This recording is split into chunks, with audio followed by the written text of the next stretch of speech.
Hello student, मैं हूं आलम sir और आप देख रहे हैं आलम बायोलॉजी ट्यूटोरियल।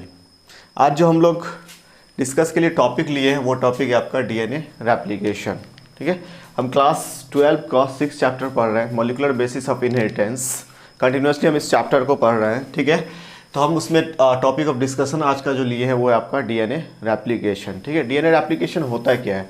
डीएनए का रेप्लिकेशन सिंपली आप कह सकते हो कि डीएनए का कॉपी बनना। ठीक है, कोई पैरेंटल डीएनए है उससे न्यू डीएनए का फॉर्मेशन होना, क्या कहलाएगा आपका? डीएनए रेप्लिकेशन कहलाएगा। DNA replication proposed by Watson and Crick. ठीक है, आप जानते हो कि वाटसन एंड क्रिक जो था वो वो डीएनए डबल हेलिकल स्ट्रक्चर दिया था। ठीक है, उसके बाद उन्होंने ये प्रपोज किया डीएनए रेप्लिकेशन को। ठीक है, तो सबसे पहले डीएनए रेप्लिकेशन होता क्या है? ठीक है, DNA replication the formation of new strand from parental strand से न्यू स्ट्रैंड का फॉर्मेशन होना क्या कहलाएगा? डीएनए रेप्लिकेशन कहलाएगा। ठीक है, हम कह सकते हैं कि DNA replication was proposed by Watson and Crick. ठीक है, जब डीएनए का स्ट्रक्चर दिया गया था जब 1953 में, उसके बाद ही आपका दिया गया है डीएनए रेप्लिकेशन। और किसके द्वारा दिया गया है? तो ये दिया गया है आपका वाटसन एंड क्रिक के द्वारा डीएनए रेप्लिकेशन दिया गया है। ठीक है, डीएनए रेप्लिकेशन जो होता है ये सेमी कंजर्वेटिव नेचर का होता है। ठीक है, तो हम कह सकते हैं DNA replication is a semi-conservative in nature। देखो यहाँ पे एक वर्ड है सेमी कंजर्वेटिव। सेमी कंजर्वेटिव का मतलब क्या होता है? अगर आप इसको देखो, सेमी कंजर्वेटिव, सेमी का मतलब होता है, वर्ड जो आपका सेमी है इसका मतलब होता है हाफ। ठीक है, और कंजर्वेटिव वर्ड आया है आपका कंजर्व से। ठीक है, इट मीन्स यहाँ पे क्या कहने की कोशिश कर रहा है ये, यहाँ पे सेमी कंजर्वेटिव कहने का मीनिंग है कि जो हमारा डीएनए होगा, मान लो ये आपका डीएनए है। ठीक है, ये डीएनए हमारा क्या हो गया? एक पैरेंटल डीएनए है। इस डीएनए को अगर हम बोल रहे हैं कि ये हमारा पैरेंटल डीएनए है। ठीक है, तो इस पैरेंटल डीएनए के बाद अगर रेप्लिकेशन होता है तो रेप्लिकेशन होने के बाद क्या होगा? ये स्ट्रैंड एक टेम्पलेट के जैसे काम करेगा। अगर मान लो यहाँ पे हम कहते हैं 5 प्राइम से 3 प्राइम, इसको भी कहते हैं हम 5 प्राइम से 3 प्राइम, ऑब्वियसली अपोजिट डायरेक्शन में होता है। ठीक है, तो ये भी ऊपर का जो स्ट्रैंड है 5 प्राइम से 3 प्राइम स्ट्रैंड, ये भी एक टेम्पलेट के जैसे काम करेगा। ये वाला जो स्ट्रैंड नीचे वाला ये भी 5 प्राइम से 3 प्राइम, ये भी एक टेम्पलेट के जैसे काम करेगा। ठीक है, और दोनों स्ट्रैंड मिलके क्या करेगा? ऑब्वियसली दोनों जो पैरेंटल स्ट्रैंड है वो दोनों पैरेंटल स्ट्रैंड एक न्यू स्ट्रैंड का फॉर्मेशन करेगा। ये भी न्यू स्ट्रैंड का फॉर्मेशन करेगा और ये भी टेम्पलेट के जैसे काम करेगा, इसलिए ये भी क्या करेगा? एक न्यू स्ट्रैंड का फॉर्मेशन करेगा। ठीक है, तो दोनों स्ट्रैंड जो है यहाँ पे किसकी तरह काम करेगा? टेम्पलेट के जैसे काम करेगा। टेम्पलेट स्ट्रैंड वो स्ट्रैंड है जिसके पास कहीं ना कहीं आप कह सकते हो कि मैसेज है, और ये कह सकते हो कि जिससे न्यू स्ट्रैंड का फॉर्मेशन होगा। ठीक है, तो ये वाला स्ट्रैंड जिससे न्यू स्ट्रैंड का फॉर्मेशन हुआ, दूसरा स्ट्रैंड उससे भी न्यू स्ट्रैंड का फॉर्मेशन हुआ। ठीक है, तो यहाँ पे आप कह लो, यहाँ पे आप क्या कह सकते हो? ये वाला हमारा पैरेंटल था, 5 प्राइम से 3 प्राइम था ऊपर से, और ये आपका था 3 प्राइम से 5 प्राइम। ये दोनों आपका क्या था? पैरेंटल था। ये दोनों आपका पैरेंटल है। नीचे वाला भी क्या है आपका? ये पैरेंटल है। ठीक है, लेकिन जो न्यू स्ट्रैंड का फॉर्मेशन हुआ है, न्यू स्ट्रैंड, ये आप कह सकते हो न्यू स्ट्रैंड है। ये क्या आपका? न्यू स्ट्रैंड है। ठीक है, अब ये वाला स्ट्रैंड क्या आपका? न्यू स्ट्रैंड है। ठीक है, तो अगर हम दोनों डीएनए को देखें, ये डीएनए को और इस डीएनए को भी, अगर दोनों डीएनए को देखते हैं तो दोनों डीएनए हमें क्या देखने को मिलता है? अगर दोनों डीएनए को हम देखते हैं तो हमें ये देखने को मिलता है कि एक हमारा न्यूली फॉर्म स्ट्रैंड है और एक हमारा पैरेंटल स्ट्रैंड है। एक हमारा न्यूली फॉर्म स्ट्रैंड है और एक हमारा पैरेंटल स्ट्रैंड है। ठीक है, तो इस टाइप का जो स्ट्रैंड जिसमें एक न्यूली फॉर्म स्ट्रैंड है और एक आपका पैरेंटल स्ट्रैंड है। इट मीन्स यहाँ पे क्या हो रहा है? हाफ न्यूली पैरेंटल स्ट्रैंड है और हाफ क्या आपका? न्यूली फॉर्म स्ट्रैंड है। इट मीन्स कि हाफ जो है यहाँ पे कैरेक्टर वो क्या हो रहा है? कंजर्व हो रहा है। ठीक है, हाफ स्ट्रैंड यहाँ पे पैरेंटल है और हाफ, या कहने का मतलब सेमी कंजर्वेटिव कहने का मतलब यही है कि आधा क्या होता है यहाँ पे? कंजर्व होता है, और हाफ जो होता है वो न्यू स्ट्रैंड होता है। यहाँ पे भी देखो आप, तो हाफ आपका न्यू स्ट्रैंड है। ठीक है, और हाफ क्या आपका? पैरेंटल स्ट्रैंड है। ठीक है, तो सेमी कंजर्वेटिव कहने का मीनिंग यही है कि कहीं ना कहीं जो स्ट्रैंड बनेगा उस स्ट्रैंड में हाफ स्ट्रैंड क्या होगा, न्यूली फॉर्म्ड होगा, एंड हाफ आपका पेरेंटल होगा, ठीक है। तो कहते हैं कि डीएनए रेप्लिकेशन जो होता है वो एक टाइप का सेमी कंजर्वेटिव नेचर का होता है, ठीक है। तो सेमी कंजर्वेटिव नेचर को प्रूफ कौन किया था, ठीक है। तो ये चीज़ हो गया, सेमी कंजर्वेटिव आपको समझ में आ गया। देन हम कहते हैं कि सेमी कंजर्वेटिव को प्रूफ कौन किया था, तो आप कह सकते हो experimental proof of semi conservative nature, experimental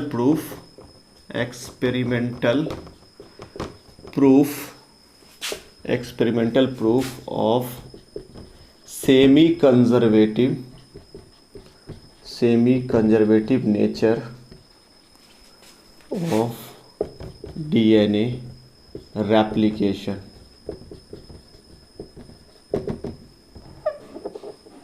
experimental proof of semi conservative nature of DNA replication.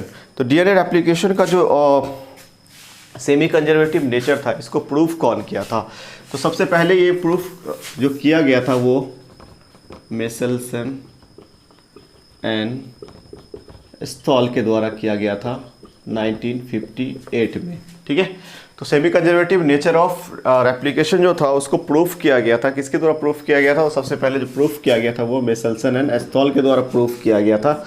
और कब किया गया था? तो आप बोलोगे 1958 में किया गया था। हर एक्सपेरिमेंट में जो भी चीज़ प्रूफ किया जाता है, अब एक्सपेरिमेंटल प्रूफ हम बोल रहे हैं, तो हर एक्सपेरिमेंट के लिए हम सबसे पहले क्या लेते हैं कि उसका क्या क्या उसमें रिक्वायरमेंट है, उस एक्सपेरिमेंट में रिक्वायरमेंट क्या है, ठीक है। तो हम यहाँ पे लेते हैं रिक्वायर्ड मटेरियल क्या है एक्सपेरिमेंट के लिए। इस एक्सपेरिमेंट के लिए जो रिक्वायर्ड मटेरियल है वो आपका है इकोलाई, ठीक है। इस इकोलाई को हम जहाँ पे ग्रो करवा रहे हैं उसके लिए हमें क्या चाहिए? कल्चर मीडियम चाहिए, ठीक है। तो यहाँ पे हम कल्चर मीडियम क्या लेते हैं?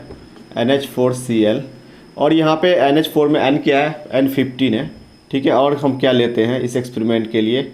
N14, कह सकते हो सिंपली NH4Cl, और ये 14, ठीक है। ये दो टाइप का यहाँ पे आइसोटोप्स है, N15, N14। ये आपका हैवी आइसोटोप्स है, ठीक है। और ये आपका लाइट आइसोटोप्स कह सकते हो, ठीक है, आइसोटोप्स है। बात समझ में आ रही है, ठीक है। तो ये दो टाइप का आपका हैवी एंड लाइट, ये आपका कल्चर मीडियम में इसको हम ग्रो करवाते हैं। लेकिन यहाँ पे एक चीज़ ध्यान देना, ये दोनों आइसोटोप्स जो होता है वो नॉन रेडियो एक्टिव आइसोटोप्स है, ठीक है। तो ये चीज़ हम इस्तेमाल करते हैं। इसके अलावा हम क्या चीज़ इस्तेमाल करते हैं इसके लिए? तो आप कह सकते हो CSCl,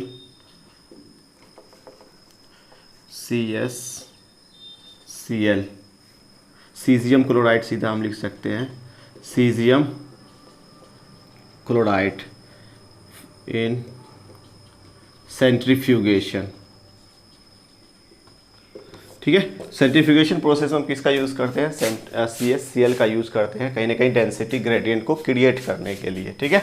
तो हम ये सब चीज़ यूज़ करते हैं। कोलाई ऑब्वियसली NH4Cl मीडियम में हम डालते हैं, और यहाँ पे आपका सीजियम क्लोराइड है जो सेंट्रीफ्यूगेशन में इस्तेमाल करते हैं। और किस चीज़ के लिए इस्तेमाल करते हैं? कहीं ना कहीं हम कह सकते हैं डेंसिटी ग्रेडियंट को बनाने के लिए हम इस्तेमाल करते हैं, ठीक है।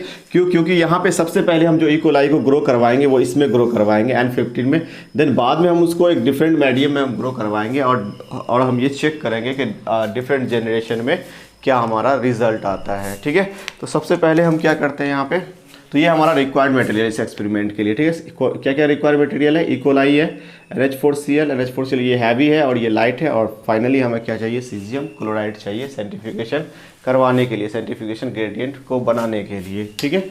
इसके अलावा हम एक्सपेरिमेंट को देखें। अब इसके एक्सपेरिमेंट क्या था? देखो एक्सपेरिमेंट में इन्होंने क्या लिया, ये जो एक्सपेरिमेंट में लिए थे वो था आपका सबसे पहले एक डीएनए को लिया गया। मान लो हम इसको ले लेते हैं यहाँ पे इस टाइप से, ये हमारा एक डीएनए है, ठीक है। इसको हम सिंपली कह लेते हैं कि ये हमारा पेरेंटल डीएनए है। ये क्या है? हमारा पेरेंटल डीएनए, ठीक है।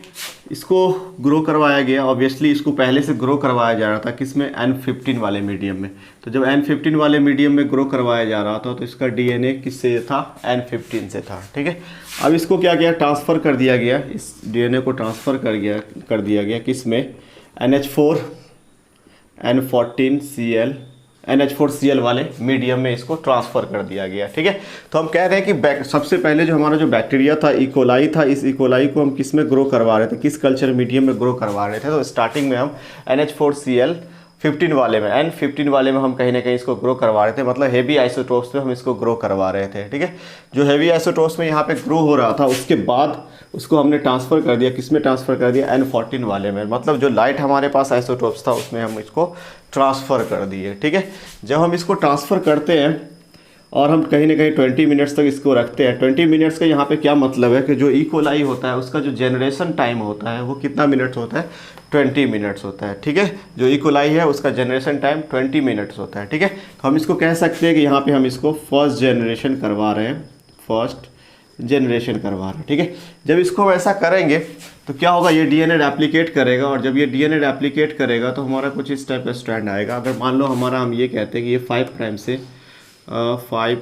से आपका 3 प्राइम स्ट्रैंड है और ये आपका 5 प्राइम से 3 प्राइम स्ट्रैंड है। ठीक है, तो क्या होगा, यहाँ पे ये दोनों स्ट्रैंड सबसे पहले सेपरेट आउट होगा।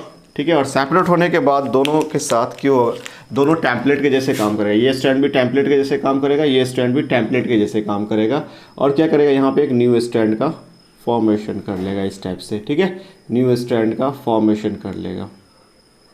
अब जो यहाँ पे हमारा स्ट्रैंड आया वो किस टाइप का स्ट्रैंड आया, तो आप कह सकते हो कि ये स्ट्रैंड जो है आपका एक N14 वाला है और एक N15 वाला है, और एक क्या है आपका N14 वाला। ये एक आपका N15 वाला है और एक आपका N14 वाला स्ट्रैंड आ गया, यही आएगा हमारे पास। अब हम देखते हैं कि अगर इस केस में देखें और इस केस में देखें, ये हमारा हाइब्रिड टाइप का आ गया।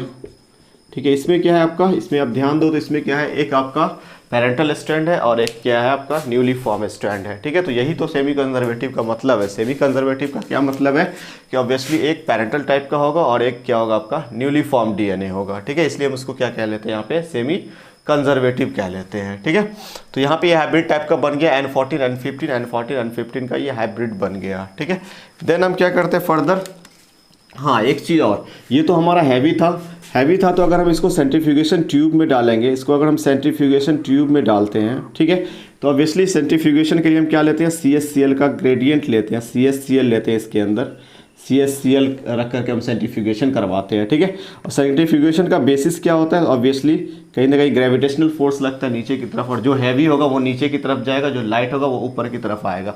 सेंट्रीफ्यूगेशन में होता क्या है, किसी कोई टेस्ट ट्यूब लेते हैं हम, ठीक है, उसमें क्या करते हैं, सॉल्यूशन को डालते हैं। ठीक है, जो भी चीज़ को हमें सेंट्रीफ्यूग करना होता है उस चीज़ को हम डालते हैं उसके अंदर, और कहीं ना कहीं उसको स्पिन करवाते हैं। ठीक है, और जब स्पिन करवाएंगे तो ये डेंसिटी ग्रेडियंट के बेस पे होता है, या कह सकते हो कि ग्रेविटेशनल फोर्स के बेसिस पे होता है। ठीक है, तो क्या होगा, जो हैवी चीज़ होगा वो नीचे बैठेगा और जो लाइट होगा वो ऊपर चला जाएगा। जो नीचे बैठेगा उसको हम सिंपली पैलेट बोलते हैं। ठीक है, और जो ऊपर रहेगा उसको हम सिंपली क्या बोल लेते हैं आपका, उसको हम क्या बोल लेते हैं, सुपरनेटेंट बोल लेते हैं। ठीक है, तो हम अगर यहाँ पे इसको हम सेंट्रीफ्यूगेशन करवा रहे हैं, इसको सेंट्रीफ्यूगेशन करवा रहे हैं CHCl ग्रेडियंट में अगर हम इसको सेंट्रीफ्यूगेशन करवा रहे हैं तो ये कहीं ना कहीं 50 हैवी वाला चेन है, तो हैवी वाला चेन क्या नीचे आकर के ये मान लो इस टाइप से बैठ जाएगा। ठीक है, नीचे एक बैंड बना लेगा इस टाइप से, और ये बैंड कौन सा होगा, तो आप बोल सकते हो ये बैंड होगा N15 वाला बैंड होगा। ठीक है, उसी तरीके से अगर हम यहाँ पे हाइब्रिड की बात करते हैं, ठीक है, यहाँ पे हम क्या कर रहे हैं, हाइब्रिड क्या है, N14 N15 वाला, अगर हाइब्रिड का हम कंडीशन लेते हैं। ठीक है, तो हाइब्रिड क्या होगा, हाइब्रिड के लिए अगर हम सेंट्रीफ्यूगेशन करवाते हैं तो इसका क्या कंडीशन होगा, अगर इसके लिए हम सेंट्रीफ्यूगेशन करवाते हैं तो इसका सेंट्रीफ्यूगेशन का हमारा क्राइटेरिया क्या होगा कि ये कुछ इस टाइप का हो जाएगा। ठीक है, अगर इसको हम सेंट्रीफ्यूगेशन करवाते हैं, ठीक है, तो ये हमारा हैवी था इसलिए नीचे था, ये हाइब्रिड है तो कहीं ना कहीं ये बीच में आएगा, इस टाइप से बीच में आएगा। ये हाइब्रिड है तो बीच में आएगा ये, और ये हाइब्रिड है तो इस टाइप से आएगा आपका N14 N15 का स्ट्रैंड आएगा, N14 N15 का स्ट्रैंड आएगा। क्या आएगा ये N14 N15 का आएगा। जब हम सेंट्रीफ्यूगेशन करवाएंगे तो N14 N15 का, इस टाइप का आएगा। तो ये हैवी है इसलिए नीचे है, ये इंटरमीडिएट है इसलिए बीच में, और अभी हम लाइट वाले को देखेंगे तो हमें पता चलेगा कि लाइट वाला और भी थोड़ा सा ऊपर की तरफ होता है, ठीक है। अब हम आते हैं इसका नेक्स्ट जनरेशन करवाते हैं। नेक्स्ट जनरेशन ऑब्वियसली इसी में करवाएंगे हम NH4Cl, और ये 14 हम रखेंगे NH4Cl, इसी में हम करवाते हैं next generation. Next generation in the sense कि कितना मिनट्स का होगा, कंटिन्यूसली हम करवा रहे हैं इसलिए हम 40 मिनट्स लिख रहे हैं। ऑब्वियसली जनरेशन टाइम कितना होगा हमारा, 20 मिनट्स ही होगा। जनरेशन टाइम कितना होगा, 20 मिनट्स ही होगा। इक्वलाई का जनरेशन टाइम 20 मिनट्स ही होगा, ठीक है। लेकिन हम ये प्रोसेस कंटिन्यूस करवा रहे हैं इसलिए हम कह रहे हैं 20 मिनट्स यहाँ लगा, नेक्स्ट 20 मिनट्स ये है, ठीक है। इसलिए हम 40 मिनट्स लिख रहे हैं यहाँ पे, क्लियर ना। ऐसा नहीं कि ये पूरा प्रोसेस, ये एक्सपेरिमेंट हम 40 मिनट्स के लिए करवा रहे हैं, नहीं, ये एक्सपेरिमेंट जहाँ से हमने स्टार्ट किया वहाँ से 40 मिनट्स जो हम ले रहे हैं, ठीक है। नेक्स्ट हम इसको जब करवाते हैं तो कहीं ना कहीं ये आपका कुछ इस टाइप का स्ट्रैंड देगा, इस टाइप का एक स्ट्रैंड देगा, ठीक है। एक स्ट्रैंड आपका इस टाइप का बनेगा, क्लियर। न्यूली फॉर्म्ड बनेगा ना, सॉरी एक मिनट को कलर चेंज करते हैं नहीं तो कन्फ्यूज़न हो जाएगा आपको, ठीक है।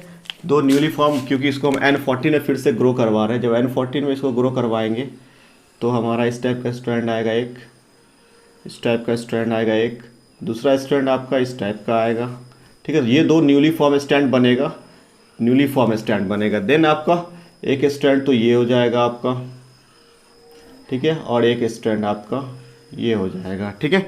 अब इसको अगर हम देखते हैं तो ये हमारा कहीं ना कहीं हाइब्रिड टाइप का आ रहा है, N14 N15 टाइप का, और इधर भी क्या है आपका हाइब्रिड टाइप का आ रहा है, N14 N15 टाइप का, ठीक है। तो अगर इस स्ट्रैंड को हम देखें तो ये हमारा क्या है, N14 वाला स्ट्रैंड है। इस स्ट्रैंड को अगर हम देखते हैं तो ये क्या है हमारा N14 N14 N14 N14 N14, और ये क्या हो जाएगा N14 N15, और ये भी क्या हो जाएगा N14 N15, ठीक है। इस टाइप का हमारा क्या हो जाएगा, स्ट्रैंड आ जाएगा। तो यहाँ पे हम क्या देख रहे हैं, यहाँ पे अगर इस एक्सपेरिमेंट को हम देख रहे हैं तो दो हमारा क्या हो रहा है, कहीं ना कहीं N14 वाला आ रहा है, जिस मीडियम हम उसको ग्रो करवा रहे हैं वो आ रहा है, ठीक है। और क्या हो रहा है इधर आपका इधर आपका कंजर्व, एक कंजर्व है और एक आपका एक न्यूली फॉर्म ये DNA है, और दूसरा जो है आपका पेरेंटल DNA है, ठीक है। तो इस टाइप से आप क्या कह सकते हो, एक न्यूली फॉर्म DNA है, एक पेरेंटल DNA। इस टाइप से आप यहाँ पे क्या देखते हो, यहाँ पे हम क्या देखते हैं कि जो हमारा ये वाला स्ट्रैंड था, N15 वाला स्ट्रैंड था, वो धीरे धीरे डिक्रीज कर रहा है, जबकि यहाँ पे आपका ये चीज़ इंक्रीज कर रहा है। N14 वाला क्या हो रहा है, स्ट्रैंड इंक्रीज कर रहा है। इट मीन्स कहीं ना कहीं हम ये कह सकते हैं कि ये सेमी कंजर्वेटिव नेचर का होता है, ठीक है। सेमी कंजर्वेटिव का नेचर होने के कारण जो हमारा जो न्यूली फॉर्म स्ट्रैंड है वो कंटिन्यूसली बढ़ रहा है, और जो हमारा पेरेंटल स्ट्रैंड स्टार्ट में था वो धीरे धीरे डिक्रीज कर रहा है। और लास्ट में हम ये भी देख रहे हैं कि यहाँ पे आपका एक पेरेंटल टाइप है और एक क्या है आपका न्यूली फॉर्म्ड है। यहाँ पे भी एक पेरेंटल टाइप है, एक न्यूली फॉर्म्ड है। जब इसको हम फर्दर करवाते हैं तो और भी हमें डिफरेंट टाइप का रेशियो देखने को मिलता है, ठीक है। तो ये आपका क्या था, एक मेसेल्सन एंड स्थॉल का एक्सपेरिमेंट था। हाँ, और इस एक्सपेरिमेंट के लिए जब हम करवाते हैं, क्या करवाते हैं, जब इस एक्सपेरिमेंट को हम देखते हैं तो इसमें तो सारा चीज़ है, आपका लाइट भी है और ये भी है, ठीक है। तो कहीं ना कहीं इसका जब हम करवाएंगे तो हमारा क्या होगा, इसमें हाइब्रिड आ गया, हाइब्रिड है और क्या है आपका कहीं ना कहीं हाइब्रिड है और जो न्यूली फॉर्म्ड है। तो न्यूली फॉर्म्ड क्या होगा हमारा, N14 वाला है तो हम कह सकते हैं न्यूली फॉर्म कहीं ना कहीं वो बैंड ऊपर बनाएगा, N14 वाला बैंड ऊपर बनाएगा सेंट्रीफ्यूगेशन ट्यूब में, जबकि जो दूसरा वाला पोर्शन है ये इस जगह पे स्ट्रैंड बनाएगा, ठीक है। क्योंकि यहाँ हैवी नहीं है इसलिए हम नीचे नहीं दिखा सकते, तो हम कह सकते हैं ये हमारा क्या बनेगा, N14 वाला, क्योंकि ये सबसे लाइट होगा, और ये हमारा हाइब्रिड होगा N14 N15 वाला हाइब्रिड बनेगा सेंट्रीफ्यूगेशन ट्यूब में, ठीक है। तो जब सेंट्रीफ्यूगेशन ट्यूब में हम इसको ये करते हैं तो कहीं ना कहीं इस टाइप का हमारा क्या बन जाएगा, बैंड बन जाएगा, ठीक है। तो यहाँ से हमें क्या क्लियर हो रहा है कि जब हम सेंट्रीफ्यूगेशन ट्यूब में CHCl में डालते हैं तो जो हमारा N15 वाला है वो हैवी है, इसलिए नीचे सेटल डाउन होगा, तो इस टाइप से नीचे बैंड बनाएगा। ये हमारा हाइब्रिड है तो मिडिल में बनाएगा, और ये हमारा लाइट है तो कहीं ना कहीं ऊपर बनाएगा। बात समझ में आ रही है, ठीक है। तो इसी को कहते हैं मेसेल्सन एंड स्थॉल एक्सपेरिमेंट, ठीक है। तो इस एक्सपेरिमेंट से क्या प्रूफ किया गया, तो एक्सपेरिमेंट से ये प्रूफ किया गया कि क्या होता है, DNA क्या होता है, सेमी कंजर्वेटिव नेचर का होता है। DNA क्या होता है आपका, सेमी कंजर्वेटिव नेचर का होता है, ठीक है ना। देन इसके बाद हम लोग क्या देखते हैं, ये तो आपका इकोलाई के अंदर किया गया था, मतलब बैक्टीरिया के अंदर किया गया था। बाद में same experiment semi conservative nature को प्रूफ करने के लिए, ठीक है, यूकैरियोट्स मतलब प्लांट एंड एनिमल में भी बाद में किया गया सेम एक्सपेरिमेंट सेमी कंजर्वेटिव को प्रूफ करने के लिए क्या रियल में डीएनए रेप्लिकेशन सेमी कंजर्वेटिव होता है या नहीं होता है। इस चीज़ को प्रूफ करने के लिए बाद में बहुत सारे एनिमल एंड प्लांट्स में ये चीज़ किया गया, ठीक है। जो बाद में एक साइंटिस्ट जो था आपका टेलर एट अल कह सकते हो। देखो एट अल का मतलब क्या होता है, अगर एट अल ये इटैलिक्स में लिखा जाता है इसका मतलब होता है इनके साथ और भी लोग थे, ठीक है। तो इन्होंने एक एक्सपेरिमेंट किया था यही सेमी कंजर्वेटिव नेचर को प्रूफ करने के लिए। वो किस पे किया था, तो आप कह सकते हो वो किए थे आपका विसिया फैबा पे। इसको हम सिंपली फैबा बीन भी बोलते हैं। क्या बोलते हैं, फैबा बीन भी बोलते हैं, ठीक है। इसके लिए जो ये यूज़ किया था, ये यूज़ किए थे इस एक्सपेरिमेंट के लिए जो यूज़ किए थे, ये यूज़ किए थे ट्राइटियम को, ठीक है। हम जानते हैं कि जो हाइड्रोजन होता है उसका 3 आपका आइसोटोप्स होता है, प्रोटियम, ड्यूटेरियम एंड ट्राइटियम, ठीक है। ट्राइटियम क्या होता है, तो ये आपका रेडियो एक्टिव हाइड्रोजन है, रेडियो एक्टिव फॉर्म है, रेडियो एक्टिव है, ठीक है। तो ये केमिकल का यूज़ किए थे ये इस अपने एक्सपेरिमेंट में, ठीक है। और फिर इन्होंने भी प्रूफ करा कि हाँ डीएनए जो होता है वो क्या होता है, सेमी कंजर्वेटिव नेचर का होता है, ठीक है। तो ये भी आप याद रखोगे कि टेलर एट अल ये भी कब किए थे, तो ये भी आपका 1958 में ही एक्सपेरिमेंट को परफॉर्म किया था। मतलब साइमल्टेनियसली ये एक्सपेरिमेंट चल रहा था जब आपका इकोलाई पे हो रहा था, जो मेसल्सन इंस्टॉल कर रहे थे उसी टाइम पे इन्होंने भी और इनके कुछ फ्रेंड्स, कुछ कलीग्स मिल करके किस पे एक्सपेरिमेंट कर रहे थे, विसिया फैबा पे एक्सपेरिमेंट कर रहे थे, ठीक है, जिसको फैबा बीन भी बोला जाता है। और ये भी 1958 में ही कर रहे थे। इस एक्सपेरिमेंट के लिए ये इन्होंने जो सेलेक्ट किया था वो सेलेक्ट किया था ट्राइटियम को सेलेक्ट किया था, ठीक है। ट्राइटियम आप जानते हो कि हाइड्रोजन का तीसरा आइसोटोप्स है, ठीक है, जिसको आप इस टाइप से लिख सकते हो, तीसरा आइसोटोप्स है और जो क्या होता है रेडियो एक्टिव होता है। तो इसका इस्तेमाल करके ये इस एक्सपेरिमेंट को परफॉर्म किए थे, ठीक है। तो इस एक्सपेरिमेंट के बारे में हमें डिटेल में नहीं पढ़ना है, बस इतना जानना था आपका कि टेलर ये एक्सपेरिमेंट किए थे, किस पे किए थे और क्या मटेरियल यूज़ किया गया था, ठीक है, और कब किए थे, बस इतना आपको पता एनफ है इसके लिए, ठीक है ना। नेक्स्ट हम आते हैं डीएनए रेप्लिकेशन पे।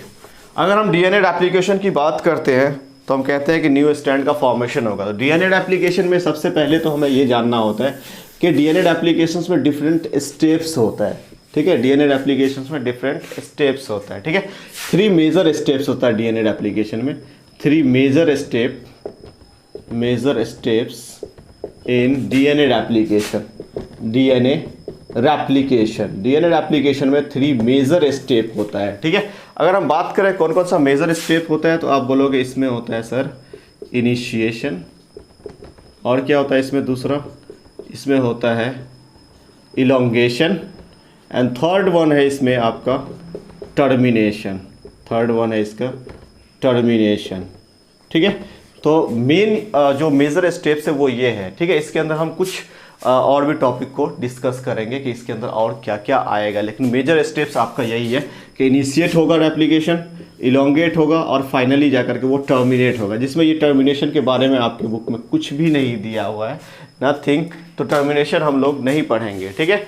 हो सकता है लास्ट में थोड़ा सा 1-2 लाइन हम बता देंगे कि टर्मिनेशन होता कैसे है, लेकिन कहीं ना कहीं आपको हायर क्लासेस में जा करके पढ़ना है इसका पूरा प्रोसेस, ठीक है ना। अब हम आते हैं कि डीएनए रेप्लिकेशन में क्या क्या होता है। अगर हम इनिशिएशन का स्टेप्स ले लें, अगर हम ले लें कि हमें इनिशिएशन स्टेप में क्या क्या हमको करना होता है, ठीक है। तो सबसे पहले हम ये चीज़ को देखते हैं, इनिशिएशन। देखो इसमें क्या होता है, सबसे पहले तो अगर हम इसमें बात करें तो सबसे पहले अगर हमारा जो डीएनए है, ये हमारा डीएनए है, ठीक है। उस डीएनए में हमको सबसे पहले क्या देखना होता है, ये हमारा डीएनए है मान लो, ठीक है। डीएनए में आपका 5 प्राइम से 3 प्राइम और इधर आपका 3 प्राइम से 5 प्राइम जो भी है, ठीक है। तो ये आपका स्ट्रैंड है, क्लियर ना। डीएनए रेप्लिकेशन जिस पॉइंट से स्टार्ट होगा, ठीक है, जिस पॉइंट से भी डीएनए रेप्लिकेशन स्टार्ट होगा उस पॉइंट्स को हम बोलते हैं ओरिजिन ऑफ रेप्लिकेशन, ठीक है।